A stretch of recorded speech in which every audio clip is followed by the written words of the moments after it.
knew I'd hit rock bottom the moment the door slammed shut behind me, the echo reverberating through the hollow core of my being. My mother's voice, laced with disdain, still rang in my ears. "You're a disgrace, a laughingstock. This obsession of yours will drive you insane."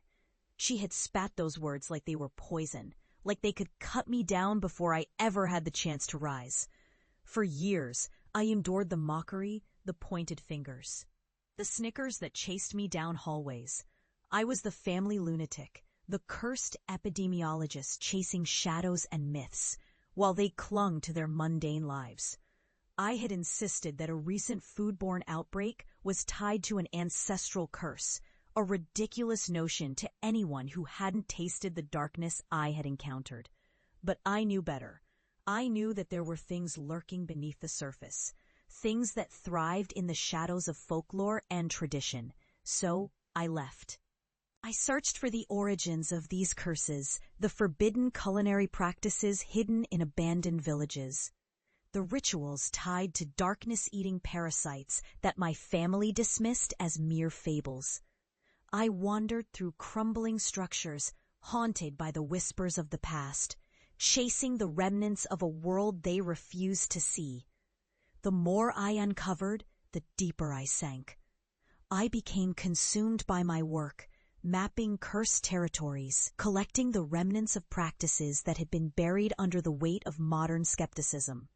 I was drawn into the depths of culinary parasitology, where each discovery revealed truths so horrifying that they could shatter the strongest of minds. I found myself on the edge of madness, teetering between the world of the living and the shadows that danced just out of sight. And yet, as I stood at the precipice of knowledge, I felt empowered. I became a renowned expert in a field that had once brought me shame. My findings began to attract attention, dark attention, tinged with fear. As the world outside slowly began to awaken to the horrors I had uncovered, I returned home, not as the disgrace they once knew, but as a haunting reminder of what lies beyond belief. Walking through the familiar front door, I felt a chill crawl down my spine. The house smelled the same, a mix of old wood and fading nostalgia. I hesitated in the entrance, feeling like an intruder in my own life. My family had gathered in the living room, their faces a mixture of surprise and confusion. They hadn't expected me to return, not after all those years. "Look who it is," my father said, sarcasm dripping from his voice.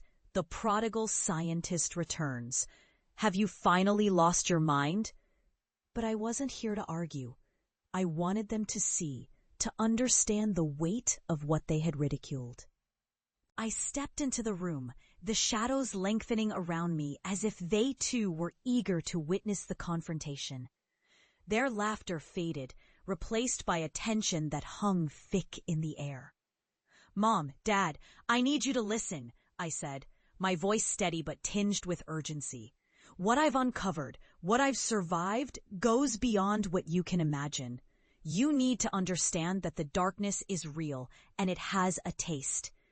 At that moment, a flicker of uncertainty flashed across my mother's face, but it was quickly replaced by scorn. "You're still playing with fire, aren't you? These stories you tell."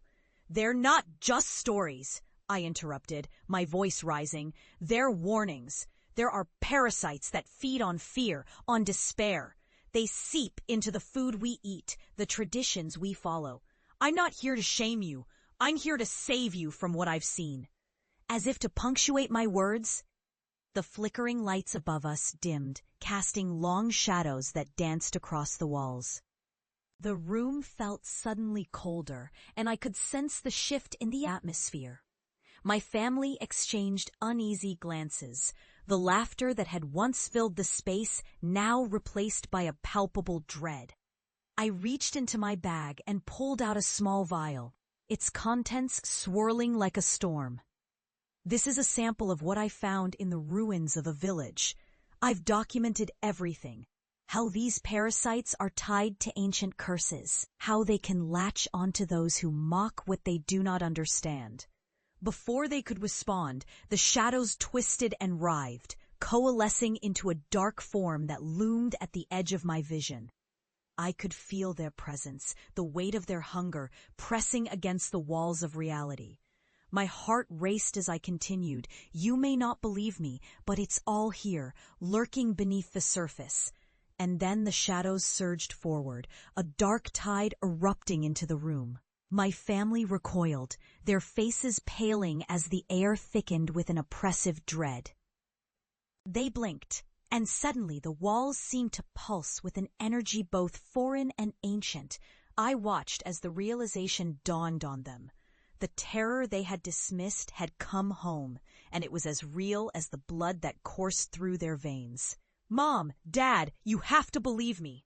I shouted, but my voice was swallowed by the cacophony of the shadows. They moved as if alive, coiling and writhing, whispering secrets that had long been buried. My family stumbled back. Their laughter extinguished, replaced by a primal terror that sent shivers down my spine. In the midst of the chaos, I stood tall. I had faced the darkness and I had survived.